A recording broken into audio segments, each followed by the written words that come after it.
Allez, pour finir ce journal, place à notre rubrique On vous répond avec notre invitée ce soir, Pauline Cardozo, conseillère juriste au sein de l'ADIL France Rénov 37, pour répondre à cette question. Vice caché et vente immobilière, quelle démarche entreprendre? Bienvenue Pauline Cardozo sur notre plateau. Nous allons faire un petit exercice de vocabulaire. Qu'appelle-t-on exactement un vice caché dans le cadre d'une vente immobilière? Alors ça va être un désordre antérieur à la vente qui est plutôt grave et du coup qui a été dissimulé à l'acquéreur. Est-ce qu'on peut donner des exemples à nos amis téléspectateurs ce soir de vices cachés? Ouais.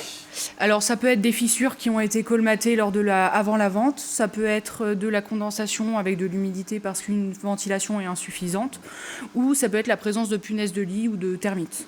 Est-ce que le vendeur justement est toujours responsable en cas de vice caché? Non, pas forcément. En fait, on va avoir une clause exonératoire des vices cachés qui est présente dans la plupart des actes de vente. Et donc, il va falloir pour l'acquéreur prouver la mauvaise foi du vendeur. Alors justement, comment agir quand on est face à un vice caché dans le cadre d'une vente immobilière? Alors le plus souvent, il va falloir essayer de faire venir des professionnels qui vont pouvoir essayer de dater le désordre, la gravité.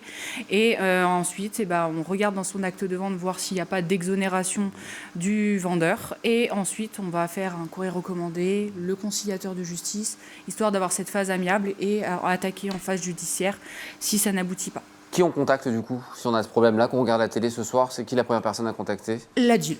L'ADIL directement, ouais. Qui peut vous aider justement pour... Oui, on peut renseigner sur toutes les étapes de la procédure, donc si besoin, on est là.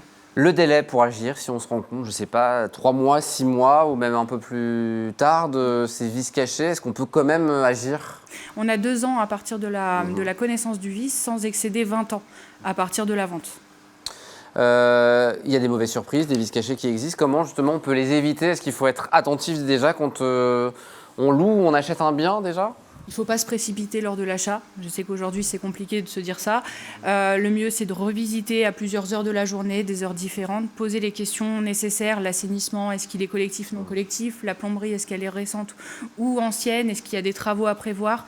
Et faire venir au maximum des professionnels qui peuvent dater les travaux, à estimer, par exemple. Donc, dernière question que je devais poser. Qui contacter en cas de suspicion de vice caché?